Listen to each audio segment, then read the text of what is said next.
Welcome to another edition of Northern Heat. My name is Bob Lennon, president of ThermalWood Canada, host for the show. And today we have a special guest, Bruce Robicheau. And Bruce, happy you could make it in today. And you're here to talk to us about Crime Stoppers. I'm quite happy to be here, and thank you for the invitation. Well, you know, Crime Stoppers is something we hear about. We hear about it on the news whenever something has happened somewhere, and it's always connected to the police. And you know, there's different things that happen there, but we don't really know what Crime Stoppers is about. So why don't you tell us a little bit about the background of Crime Stoppers, and then that, you know, how everything fits into the game. Yes. Brief history of Crime Stoppers. In the early 70s, there's a man named Greg McLeese, native mountain boy. He was working as a policeman in Albuquerque, New Mexico. And he found out that the crime rate was going up, but the solve rate was going nowhere. So he decided to do something about it. Find out what was happening there, that he didn't get information. Mm-hmm. Most of the people there were afraid to be identified, repercussions, or have to go to court. So he decided, okay, let's do something about this. He approached the local media. It's okay, let's broadcast some crimes and see if this generates some information. Okay, now that was part of it. Okay, somebody calls in, how do I keep them anonymous so they're not afraid to call? All right. A phone number, which was unlisted and untraceable. There was no way to identify who was calling. Okay, yeah. And he issued a number. They said, okay, you're number 123. Gave information. Police check on this information. They do their investigations. 2 weeks later, the same informant calls back. Says, okay, I'm number 123. Okay, fine. Now your information led us to this. Now, do you want a cash award? Yes. Okay. So the first tips, he paid for them from his own pocket. Okay. Now this generated a lot of interest, and a lot of tips were called in. No, he didn't pay every tip. Yeah. But then the community got involved. Merchants, they said, okay, this is great. Somebody stole from my store. I pay a small amount for a tip, and it's solved. Great. So they got involved. It's a great program. And from there, it spread throughout New Mexico, and other states got into it. Hey, this is a good program. Let's get into this. It also went to other countries, Canada included. In the early 80s, Crime Stoppers came to New Brunswick. First board was in Fredericton. Okay. And in Fredericton, you have a president of that board, vice president, secretary, and treasurer. And from there, it spread out throughout the province. A year later, it came to this area, Chaleur. And we also have a president, vice president, secretary, and treasurer. And they answer to Fredericton. Fredericton is the main board. Okay, They're so the ones is that come there... up with policy and procedures for Crime Stoppers. So is there a national board that everybody ties into, or is it just that you end up answering because you're in the province? Fredericton's kind of the main hub. Well, we answer to Fredericton, and there is a national board. Okay. So it's all regulated. It's all made up of volunteers. We're all volunteer to this. And a number of people believe that Crime Stoppers is, well, if I go there, I have to rat on my friends. No, that's not it at all. As a volunteer, our main purpose is to collect the funds. We sell tickets to a lobster draw or whatever. Yeah. And time was, when you first started Crime Stoppers Chaleur, we collected our own funds. We had our own bank account. But it's developed quite a bit since then. Now all the funds go to Fredericton, one main source. Okay. We had 21 boards across the province. COVID hit, it cut us down to less than half. COVID did a lot of things. Oh, well, there was no meetings. We have Yeah. monthly meetings. There was no more meetings. There no more fundraising. People lost interest and most boards fell by the wayside. Chaleur and the bigger centers all survived. Like I said, our big thing is collecting funds to pay the tipsters. And when you collect the funds, it goes to the main board in Fredericton. Okay. It goes in the bank account. Those funds are for paying tipsters. That's it. Okay. They've been around for the last 40 years in Fredericton, and coming up next year will be 40 years for Chaleur. Well, it's pretty impressive. But you were also saying that you not only the volunteers that are with your group in Chaleur, you're not just raising also money, you also administer the money that goes out and pays the tipsters too. Yes. A tip comes in either online or by phone. Earlier in the 80s, it was answered at the telecom center in Fredericton. Okay. Anonymous phone, not traceable. And they would send out, we had an office in Fredericton, get the information down to the proper detachments, and 2 weeks later, they expected a response from this tip. Because the tipster would call back, as I mentioned before, okay, you're number 1, 2, 3. Mm-hmm.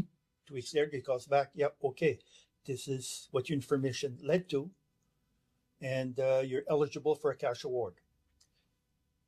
Now, this goes back to the coordinator. Okay, fine. Each police force has a coordinator that they send to our board monthly. Oh, yeah, okay. They answer to us. We don't answer to them. Crime Stoppers is not a police identity.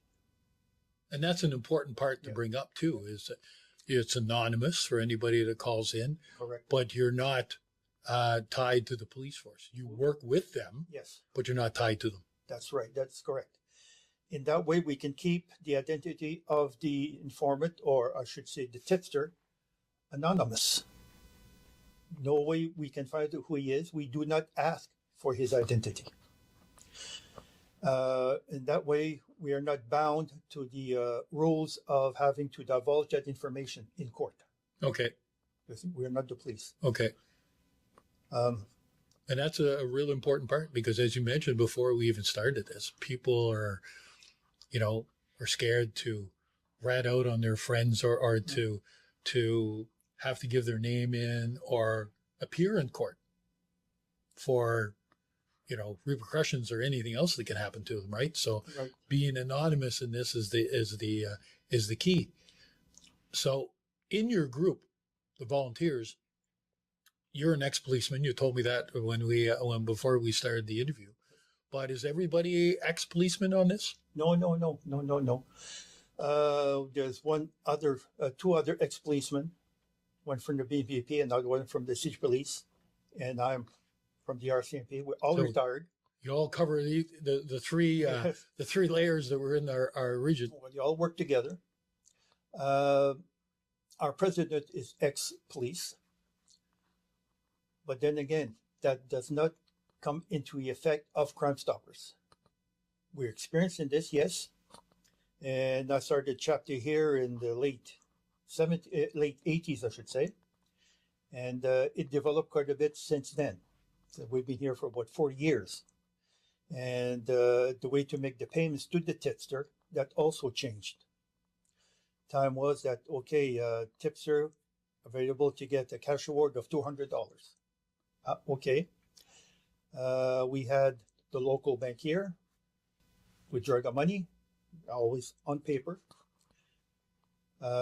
cash it in one envelope, write the number with the 1, 2, 3.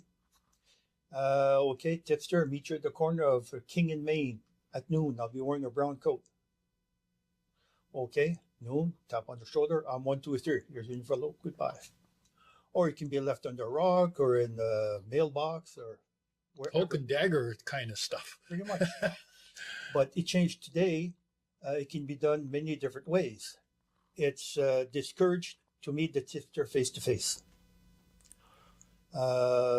It's protection for me and for the tipster. Correct. Yeah. Because being a policeman for almost 33 years, I know it's a small town. Yeah. Everybody. So somebody, I'm 1, 2, 3. Oh, okay. I remember you. Yeah. No, that's out. Don't want to know who he is.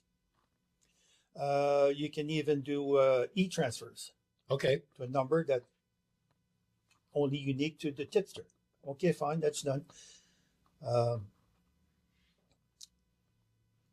Anything that we can do without revealing the name or identity of the tipster. Now, it has happened in the past that the tipster was asked to identify himself. In this case was herself. Witness to a murder case down south here. Her information was vital to a conviction. So when she called again, says, okay, you're not obliged to, but would you come forward and testify in court? She decided, yes, I'll go testify. Okay. Now, this was extreme conditions. But not the norm. Not the norm. Yeah. Normally, your identity is anonymous and it will remain anonymous. So how do they get a hold of you if need be? Is it something that, what triggers it to start with? Is it your announcements that you make on the radio or TV or whatever that says if you've got any information? Or do people just call up without that trigger? How does that work and how do they get a hold of you? Well, if people know about Crime Stoppers, yeah, you can call and your identity is anonymous. You don't have to go to court. And you're eligible for a cash award. Okay, we find the cash award is an incentive to call. Yeah. But I would say a good 80% of the calls we receive, they don't call back for cash award.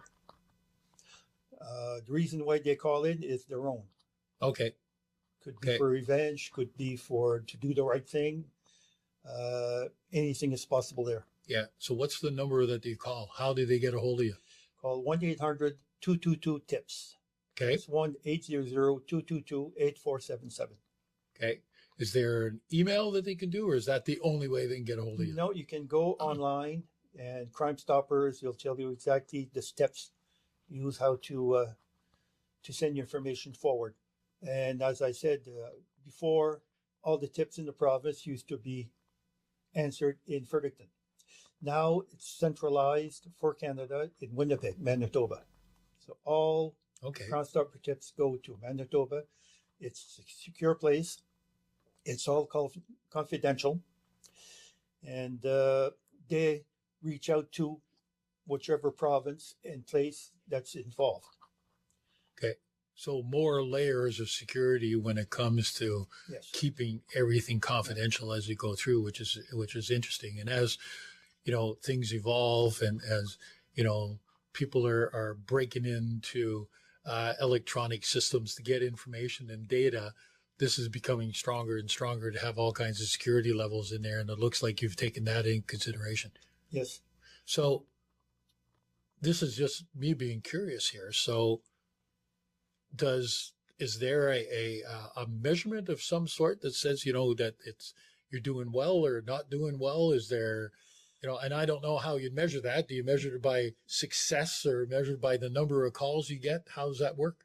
Well, we measure it by the calls received, and we have statistics as to the manner of the call, how it was accepted, investigated, and resolved. We have a list of statistics as to the crimes and if it was resolved or not, information, and award suggested. Okay. So success rate, because it's still ongoing and it's still been growing over the years, must be pretty good with getting the tips and information going through. Oh, yes. It's different crimes. Let's say property crime, to what amount, okay? That's quite staggering as to those type of crimes. Even murders that's been solved through Crime Stoppers. Oh, yeah. Okay. So we've talked a lot about, the process and how people can call and being anonymous and confidentiality and stuff. But the biggest thing in there is what you guys do is having a bankroll here so that you can pay the tipsters in the first place. And so part of your big role as a volunteer group is raising money for this. So if anybody wants to donate, and how can they do it? They can contact their local police force and ask for the coordinator for Crime Stoppers. Okay.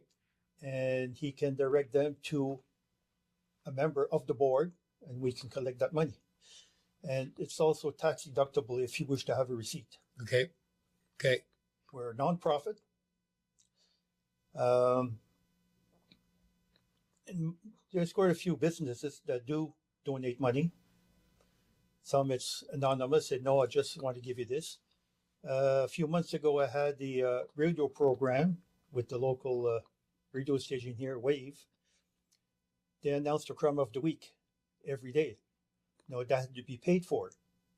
So local businesses paid for these announcements. Okay. Okay. So that's your biggest. Do you have any major fundraisers or anything like that you do during the year? Or yes, once a year we have a draw for 25 pounds of lobster. Okay. That goes well. Well, I can imagine. Yeah. 25 pounds of lobster is a good thing, but those tickets are sold locally to people through you guys. Is that the way that it's done, through the volunteers? Well, we set up a local store or some place where you can sell their tickets. The exposition in Beresford. Oh yeah. Okay. We have a booth there. Okay. Paid for by normally somebody else, a police force, some police, either Sioux Police or BNPP. They donate money and the booth is paid for. And you're there. And we're there. Well, Bruce, listen, you and your committee, hats off to you guys for doing this, because, you're doing a service to the community, you're helping things out, because like you said, a lot of cases is property damage and that kind of stuff, or anything that's a crime can be solved through this, and getting help from everybody else is an important part. So my hat's off to you guys for, first of all, volunteering to do this, because volunteer work is not easy. And raising money for certain groups and charities and different things is another thing in itself. So congratulations on doing that. Anything else that you'd like to mention before we end this interview today? Something we might have missed? Just our group here in Chaleur, our committee, there's a president, a vice president, a secretary, and a treasurer, and several other members. I'm a regular member of the board. But my function there is to pay tipsters. Okay. Once it's recommended and approved, okay, that's my job to get the funds and make sure the tipster is paid. The police coordinators, RCMP, City Police, BNPP, and Public Safety, they come down to our meetings once a month. Should they have a tip that needs to be paid, they're the ones who make the recommendation. And we have a list of severity of the crime, how much it's worth. And we judge on this.